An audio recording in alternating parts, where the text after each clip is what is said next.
What's going on, everybody? The WAGMI crew back with another video. Today, we're talking about Sam Bankman-Fried.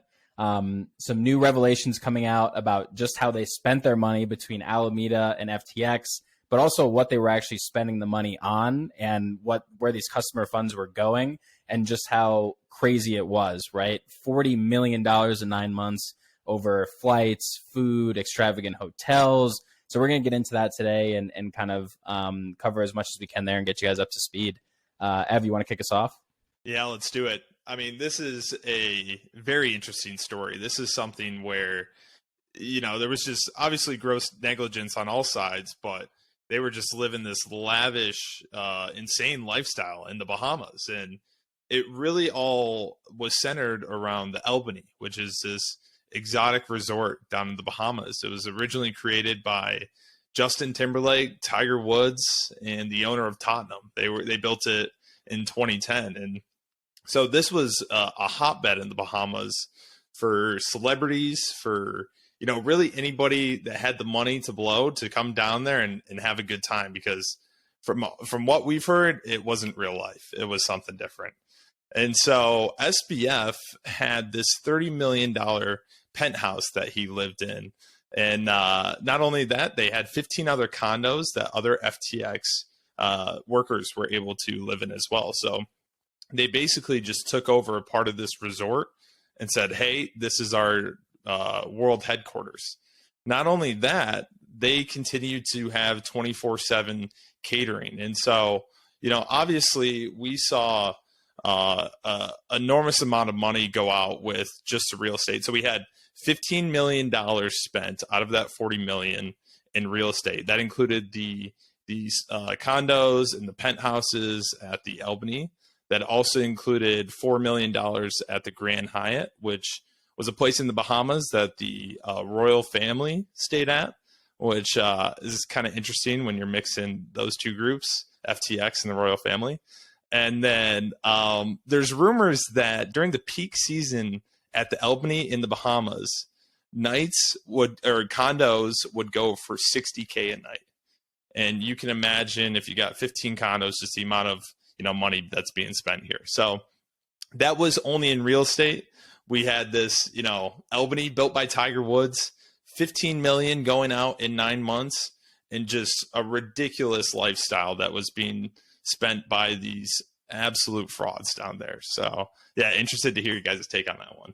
Yeah, I mean, I think one of the biggest things with this too, like it almost adds insult to injury because everyone was already, mad about what was going on, and this kind of just like invalidates a lot of what SBF was saying about how he didn't know some of this stuff was going on and all this sort of stuff. It's like in no well-off company or well-functioning company are you having this level of expense and this level of spending. So, he had to know something was going on. And I think you also have kind of the David and Goliath piece of it, right? Where you have people who had money in FTX who don't make $60K a year, and he's spending $60K a night on a hotel room, right? And, $3K a night on food, whatever it is. And so I think it just kind of adds insult to injury to what we've already seen too.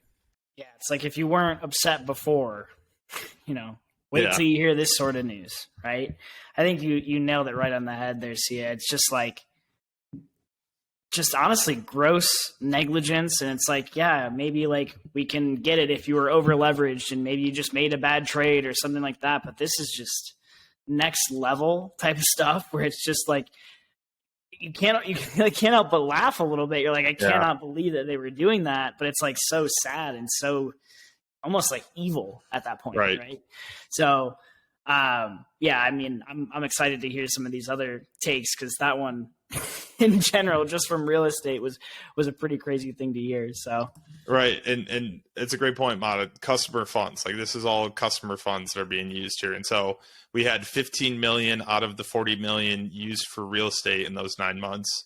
For food and entertainment, we had 7 million out of the 40 million used there. And so what we saw was, like I said, the food was catered 24/7 at the Albany.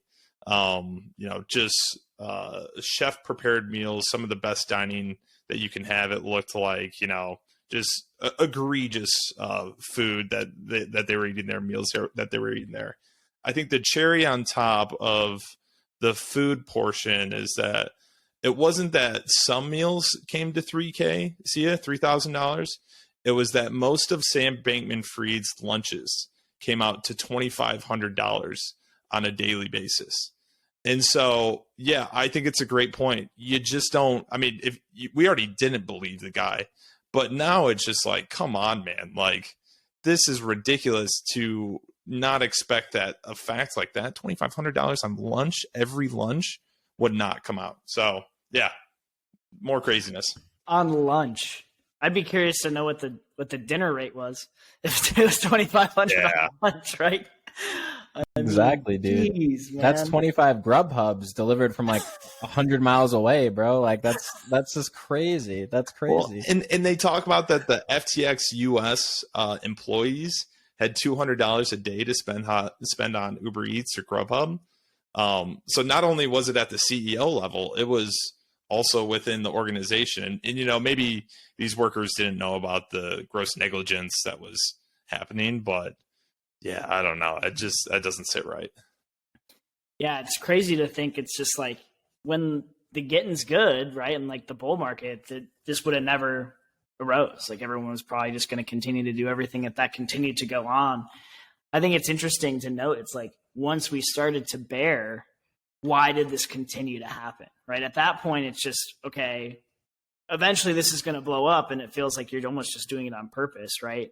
Rather than it being like, oh yeah, the getting's good and I'm going to enjoy it. It's like, oh, well, now that things are going to shit, I'm going to keep doing it. Like eventually you're going to get, I find it so surprising that it wasn't revealed earlier, things like this, right? It's just crazy to think about how that portrayal from the political perspective as being the white knight of crypto, right? That kind of blinded a lot of people to some of the things that SBF and kind of his cohort, if you will, were kind of getting after there. So just crazy to think about. You wonder how much money they were losing on a daily basis while that was going on.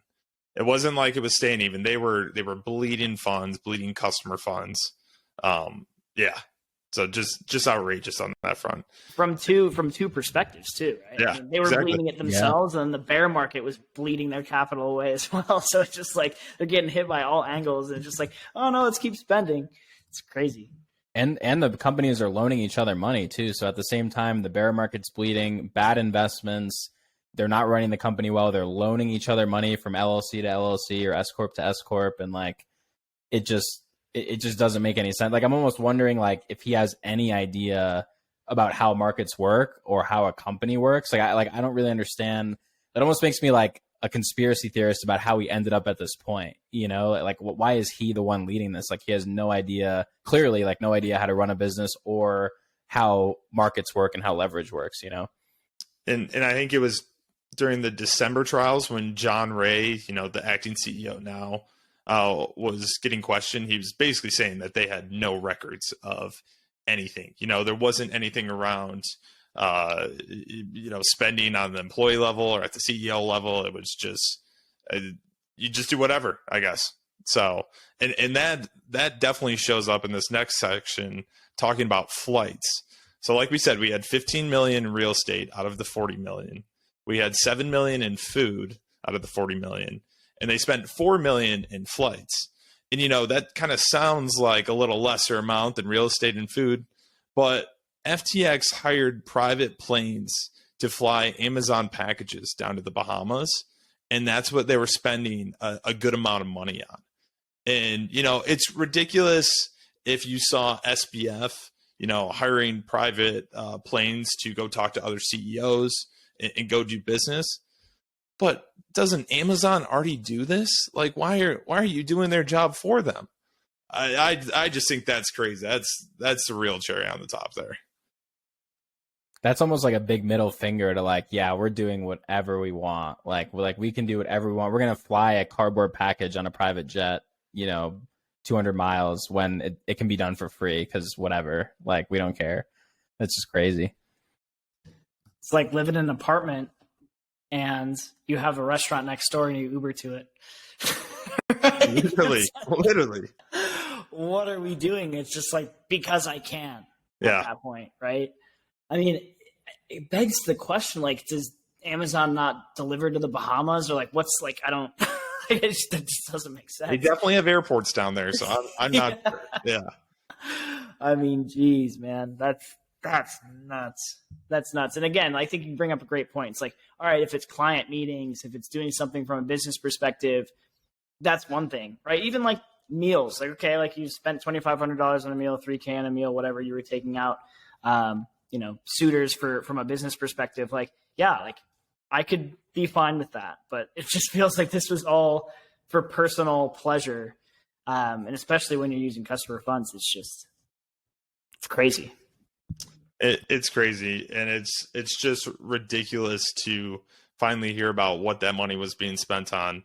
And then Sia, did we have any numbers around the different celebrities that had accepted money from FTX in the last couple of years? I think we saw people like Kevin O'Leary, Tom Brady on that list. Do you have any numbers around that? Yeah, so Kevin O'Leary was the only number I could find. So it's almost like poetic justice, because he got paid $15 million to promote FTX over the course of the last 2 years or so. But he also lost like 15 to 20 million inside of FTX because of what he had invested, because part of the agreement was obviously that he'd put some funds in there as well in exchange for also taking the 15 million to promote it. But some crazy names on the list, like you said, Tom Brady, Kevin O'Leary. You have to remind me of that. I think it's Shohei is the Angels. Shohei Ohtani. Yeah. Shohei Ohtani is one of them. Steph Curry, Naomi Osaka, the big Was women's Shaq tennis on there? player. Shaq, yep, Shaquille O'Neal. Just so many people that obviously just took the bait of, like Mata said, white knight of crypto. This guy can do no wrong. And, took the 4, 5, 6, 10. I mean, if you're Tom Brady, you're probably looking at more than what Kevin O'Leary got. But, as a frame of reference, Kevin O'Leary, 15 million for, just basically promoting it whenever he got a chance. He talked about FTX is the best centralized exchange to be using. And that drove a lot of traffic there. Yeah. And, I don't expect Shaquille O'Neal to do the type of due diligence that's expected here, But, yeah, it is very sad, just because you understand the amount of reach that these celebrities have. And like you're saying, the amount of people that were brought into this and ultimately hurt by it. So, yeah, I mean, just a super sad story. Kind of interesting to go through the different ways that they just threw money away, but yeah, at the end of the day, just a tough one, like most of the FTX stories we've told. It's interesting. I kind of compare it to like FOMOing into the market a little bit, the due diligence piece. It's like, oh, well, if I take the time to do my due diligence, then maybe I will miss the boat, right? So it seemed like everyone trusted the person before that had done their due diligence and then just continued to hop on the train, not just from the celebrity perspective, but from the investor perspective. It's just like, well, we don't want to miss it, so we're going to hop in. And then eventually, right, you have all these people who are in it. Why wouldn't you trust all those people did their due diligence, right? So it's just kind of crazy. It's similar to like, all right, in the market now, it's like, all right, if we pass 21K, like everyone's going to pile in. Like, it's like, okay, but no, maybe the charts are telling us it's bearish, right? Who knows, right? It's just kind of crazy. That's such a good point, because a lot of these people and institutions, like, and that's why the Kevin O'Leary thing pisses me off so much, is because he had, over the last 20 years, he's developed this persona of understanding what a good investment is, right? Like on the Shark Tank show, he's like the hardest core guy. He's like, nope, these numbers don't make sense. Business plan doesn't make sense. But then when he wants to promote something that millions of people use and millions of people are going to lose money on, he does no due diligence, right? And I think the other side of that too is like these guys had huge investors, right? Like I think Sequoia was in there. There are some even like, there are massive companies that have hundreds of, people across dozens of teams that are supposed to be doing due diligence. And, to have this just all slip through just really raises some serious questions about the whole process. Yeah. And I'm sure more will come out as these hearings, continue. But, as always, if you like this content, feel free to like, comment, subscribe below. We'd love to hear your thoughts around some of these ridiculous purchases. As always, wag me. And we'll catch you guys next week.